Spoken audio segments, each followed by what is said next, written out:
he's actually done something that I've never heard of anybody doing. And I know someone who's involved with the California state penal system. He told me he never heard of it, but in 20 years he didn't have one write-up. Not one write-up. Now, if somebody on the yard comes and pushes you, they're going to write both of you up. That's how it works. Only God could have done it. So, without further introduction, Joey Davidson.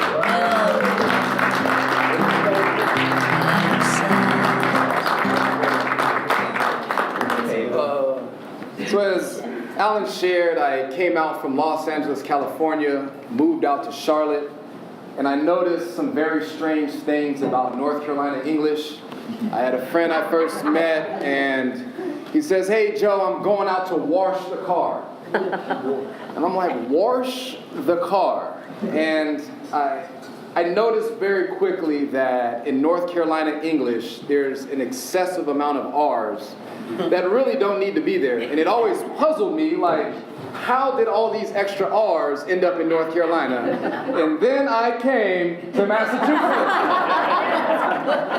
I'm coming out of the airport and a guy yells at his family, "Come over here, bring the luggage to the car."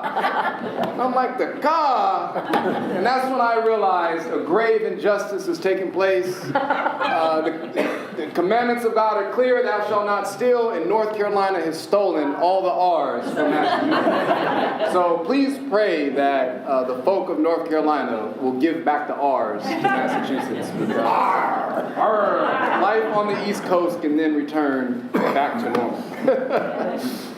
So it was definitely a privilege and an honor to be here. It's almost indescribable in words that we look back almost a quarter of a century, and this moment was inconceivable. Nobody could have paid me and Alan to believe that there would be a day and a moment and a time where I would be standing here with the Word and he would be there, and it was just inconceivable. A true testament to God's power. And that is what I want to talk about today. The text that we're going to go over is in 1 Kings. So if you go into the Old Testament, it's 1 Kings. We're going to start off at chapter 17. And the title of today's message is simply, "No Matter What." No matter what. And we're going to look at a story that occurs between Elijah and a widow. And so 1 Kings chapter 17, and we're going to start at verse 1. "And Elijah the Tishbite, who was the inhabitants of Gilead, said unto Ahab, As the Lord God of Israel lives, before whom I stand, there shall not be dew nor rain these years, but according to my word." And so Elijah is brought on the scene of world history, and he gives an announcement of God's judgment. The people had taken advantage of God. They thought that his resources were without limit. They got to a state of idolatry and pride, and God simply withdrew a very important resource, rain. As we know, there are two primary food sources in the Old Testament. You either got your food from the land or you got them from animals. And so when the rain ceased, that now produced famine, because the earth stopped producing crops. And animals also began to die. And so without rain, there came famine. With famine, you have malnutrition, you have disease, and ultimately you have mass death on a very, very large scale. And so 1 Kings chapter 17 introduces us to a very difficult time in the history of Israel, where they're experiencing life when God withdraws a key resource that is essential for life.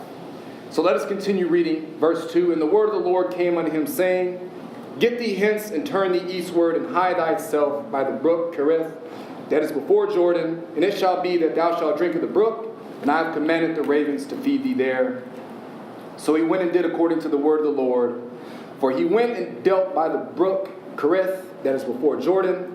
And the ravens brought him bread and meat in the morning, and bread and meat in the evening, and he drank of the brook. And it came to pass after a while that the brook dried up, because there had been no rain in the land." And our text for today begins here at verse 8. And the word of the Lord came unto him, saying, Arise, get thee to Zarephath, which belongs to Zidon, and dwell there. Behold, I have commanded a widow woman there to sustain thee. Verse 10, so he arose and went to Zarephath, and when he came to the gate of the city, behold, the widow woman was there, gathering of sticks. And he called to her and said, Fetch me, I pray you, a little water in a vessel, that I may drink. And as she was going to fetch it, he called to her and said, Bring me, I pray you, a morsel of bread in your hand.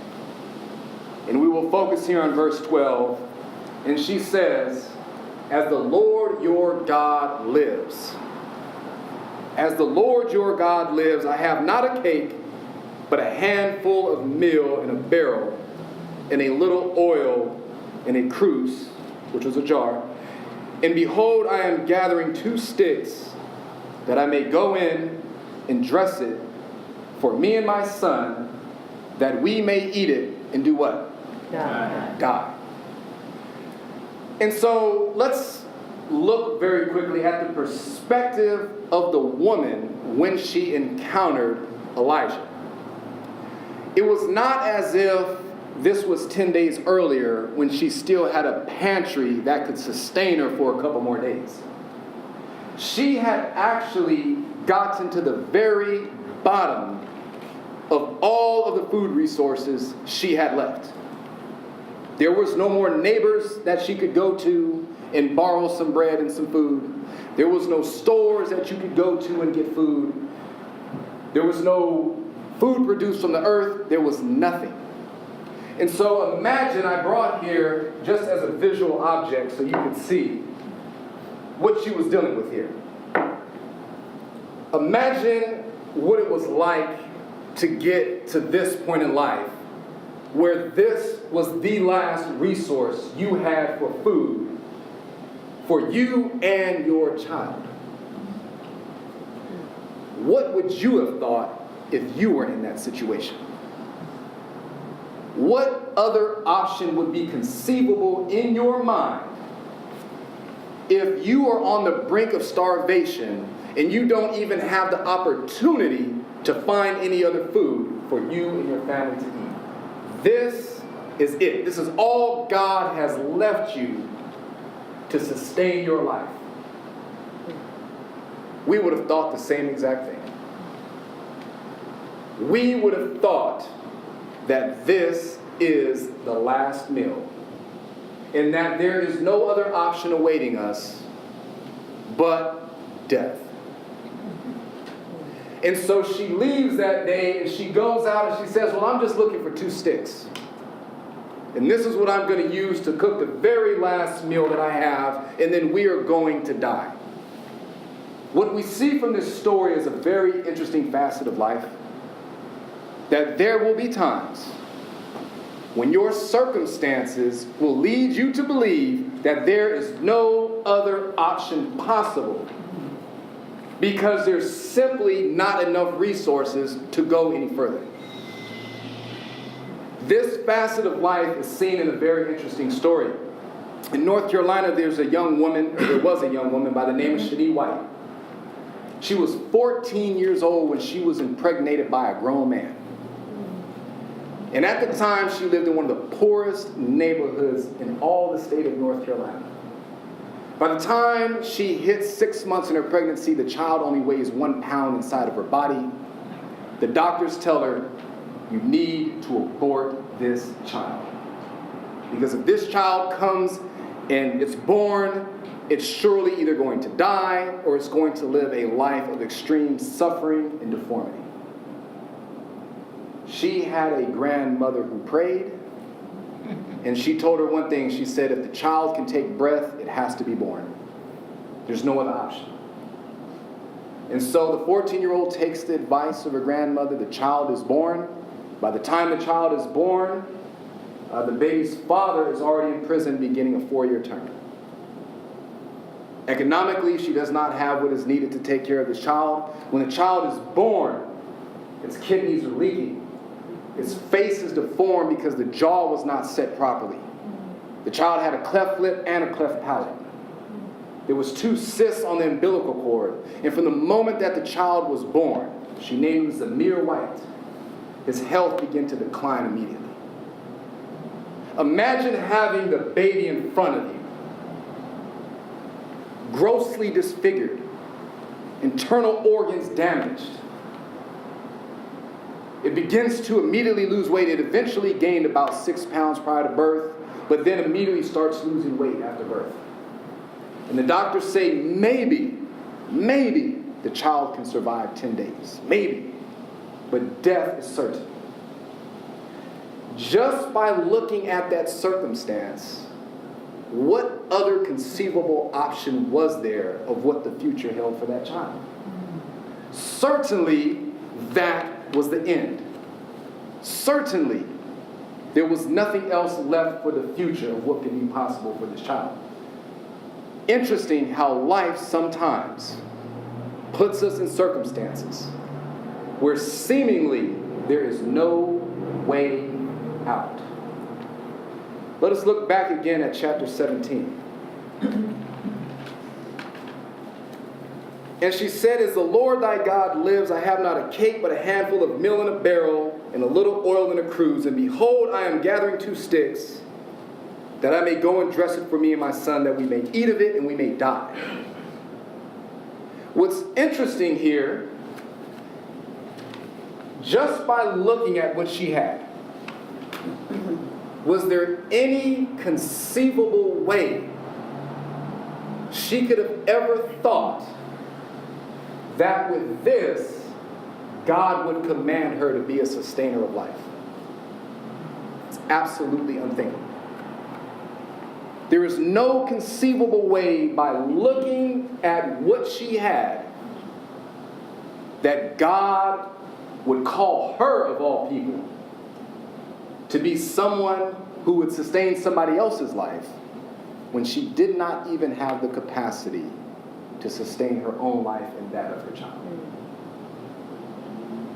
What we see is something very interesting, because God had already given the command to Elijah what this woman was going to do. But yet her actions show no proof of what God had planned. At the moment God had commanded her to sustain life, she was out there looking for the last 2 sticks so that she could die. What we see in this story, and through many stories in the scriptures, is that God's purpose for our life will often completely defy what our current circumstances and resources tell us is possible.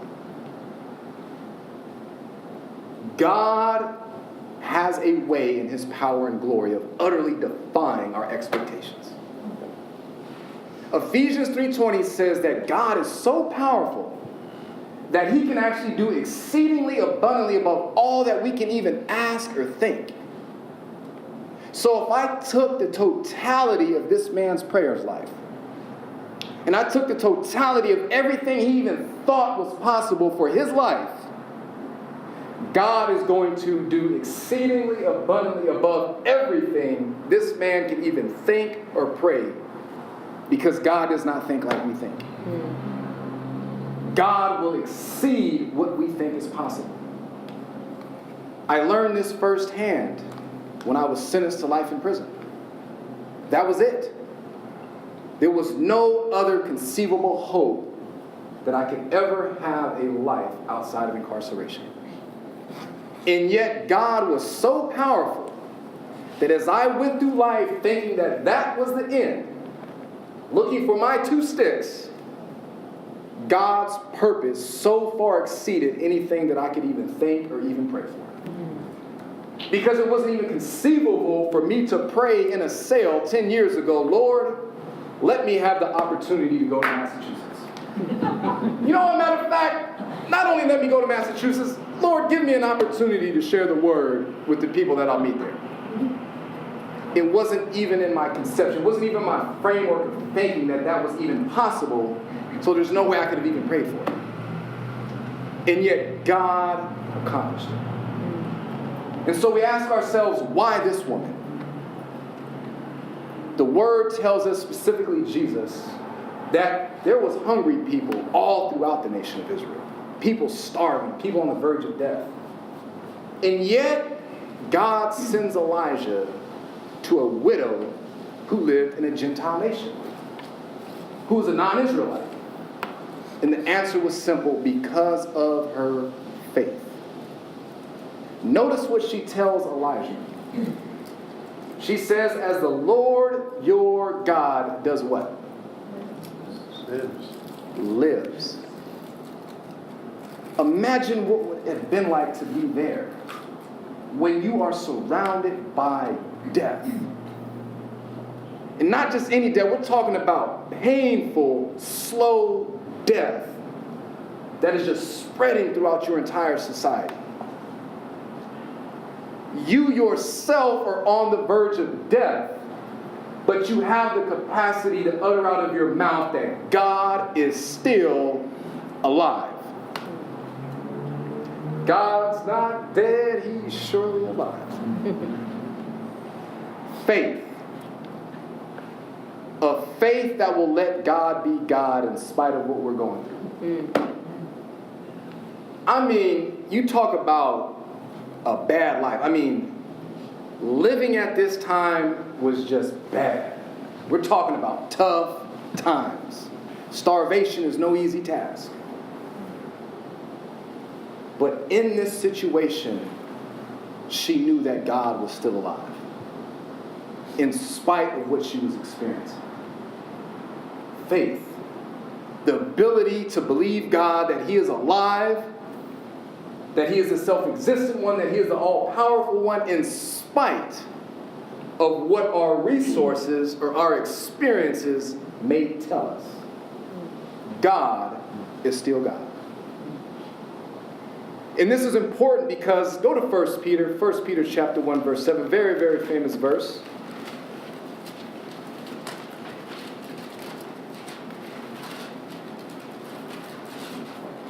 It says that in 1 Peter chapter 1, verse 7,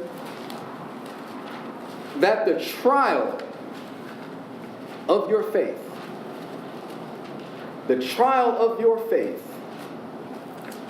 being much more precious than of gold that perishes though it be tried with fire, might be found unto praise and honor and glory at the appearing of Jesus Christ.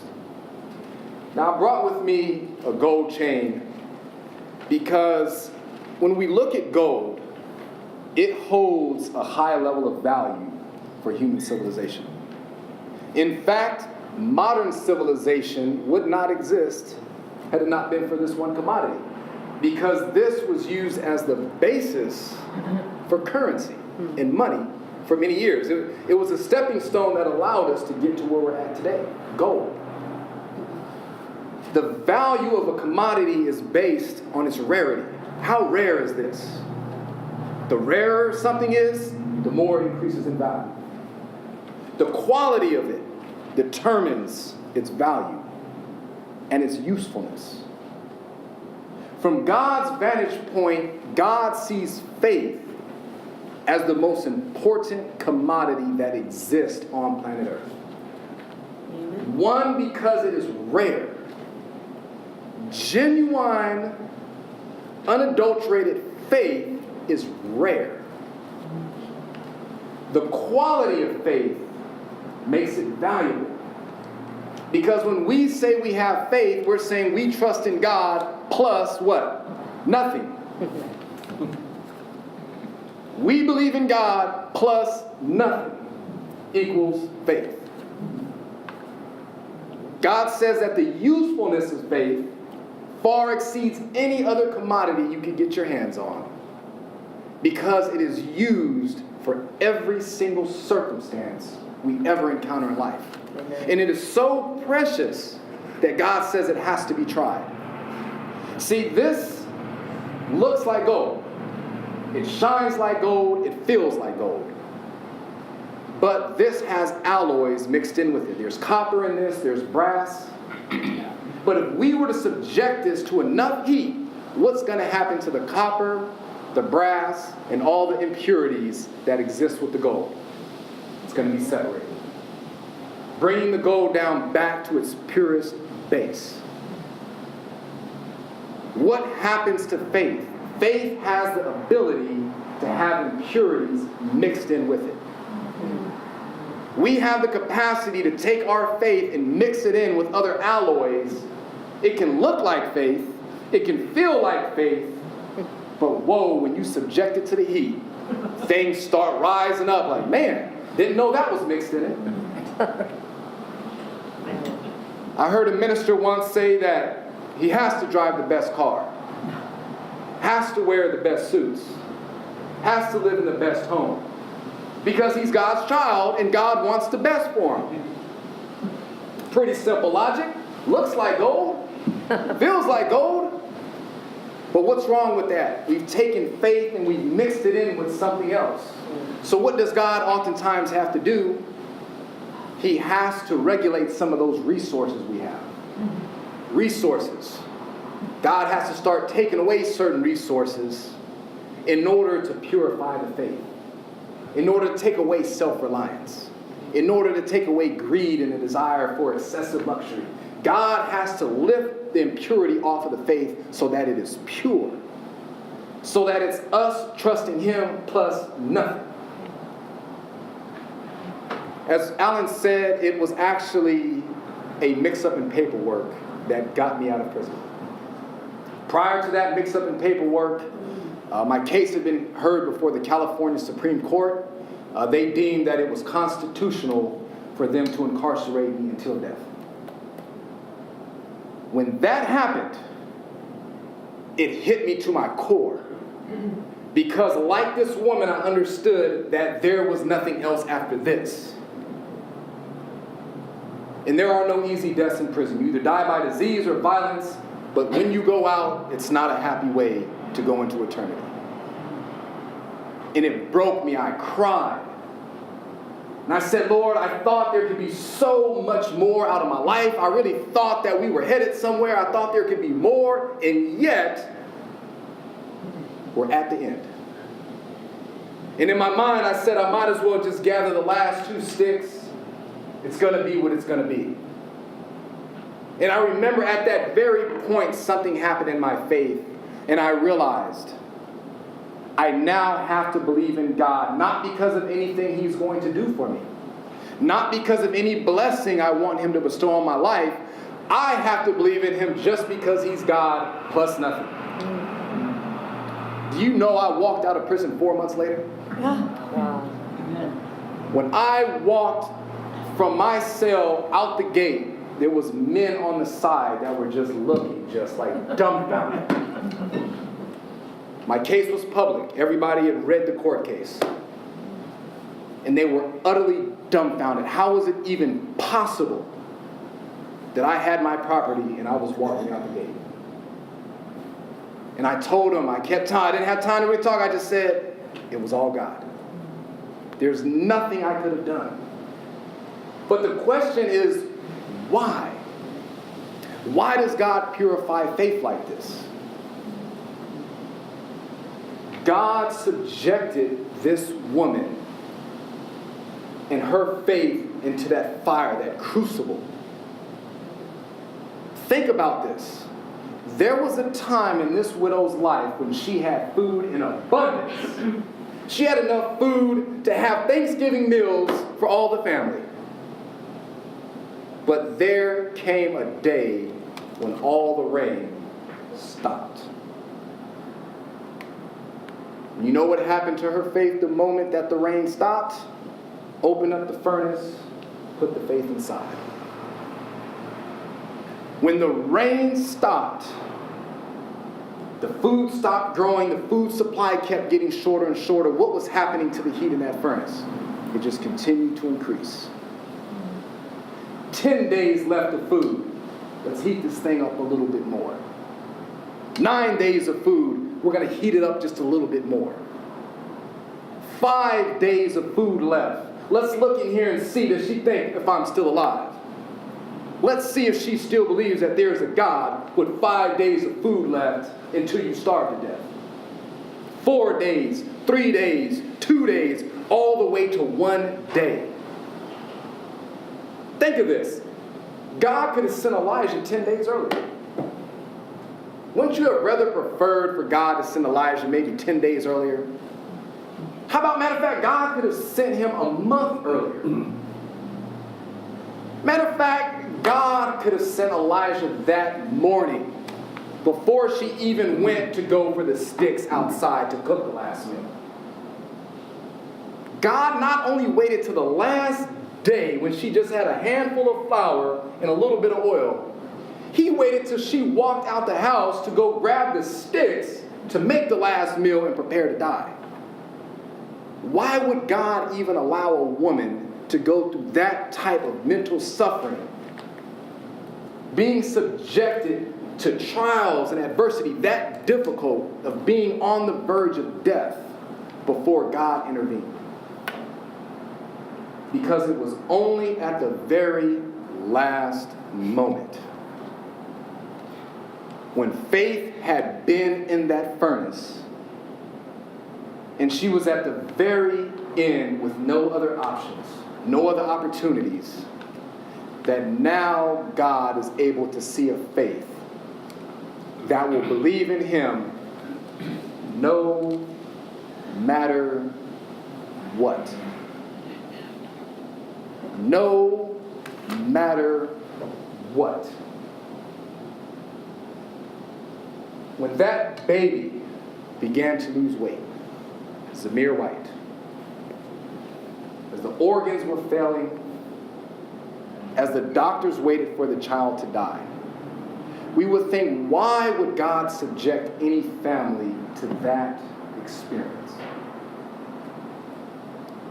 But it took the faith of that young 14-year-old and her grandmother, and it subjected it to a fire so intense that it dissolved away all impurities, and it brought them to a point where they said, we are going to trust in God no matter what. Last year, Zamir White turned 17. He's the #1 running back in the state of North Carolina. If he has the same year, the upcoming football season, he will be the #1 running back in the United States of America. They said when this boy goes to practice, the coach can say anything, and Zamir is going to give it 110%. The coach can say, I want everybody to crab walk this entire field, and Zamir is going to be out there just crab walking with as much enthusiasm as you can imagine. You know why? When they interviewed Zamir, he said, I understand that everything I have is because of God plus what? Nothing. Who could have conceived that as that deformed, disfigured child with all of those health problems laid there, when everybody thought the child would die, that God would have such a great purpose for that human life? The life that they were ready to abort. It was inconceivable to me that God would have a purpose beyond what I had experienced for 2 decades. Inconceivable. But he got me to the point where it was him plus nothing. And that's where God needs us to be. A faith that says, I do not serve God, I do not love God because of what he is going to give me. I don't even love God and serve God because I'm expecting him to even make me feel a certain way. I serve God because of who he is. He is the living one. He is the self-existent one. He is the all-powerful one. And I serve him because of who he is. And I will trust him no matter what. Imagine what it was like this first meal.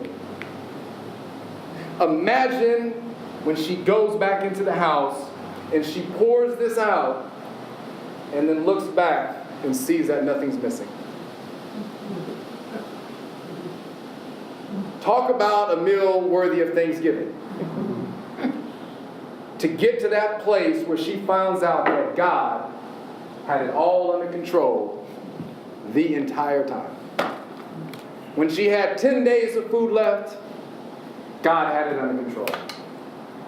When she had 5 days of food left, God had it under control. All the way down to the final day when she went out to gather those 2 sticks. God had it all under control. And this is what I want to leave with you today. As a believer, life can put you in circumstances where you think there is no other way. 3 years ago, my father was diagnosed, actually 3.5 years ago, he was diagnosed with lung cancer. Prayers went out, went under chemotherapy and radiation. The cancer mass went away. Imagine our Thanksgiving when that cancer mass went away. We are thanking God, praising God. He goes back for his next assessment. Not only had the cancer grown back, it's now in an inoperable place in his lung, and it had tripled in size by 3, elevating him to stage 4. Absolutely broken. They told him right there in the office that he only had about 6 months left to live. Life sometimes brings us to a place where we think we can determine the future. We think that by that circumstance, there's no conceivable way that any other option can exist. Stage 4 lung cancer, inoperable. How do you come back from that? And the way with chemotherapy, once you've used one, if it comes back, you can't even use that form of chemotherapy ever again. That was 3 years ago. Wow. That was 3 years ago. 3 years. Yes, life will sometimes produce circumstances that leaves us with no other conceivable option. But it's then we must understand that God is so powerful. He can do so exceedingly abundantly above all we can ask or think. Ephesians 3:20. In that, in fact, don't even look at your circumstance and try to find what God's purpose is just by looking, because you're not going to see it oftentimes. How do you look at a last meal and conceive in your mind that this is not the last meal, this is actually the first meal? This is actually the first meal of many meals that you're going to eat for the rest of your life. It's inconceivable.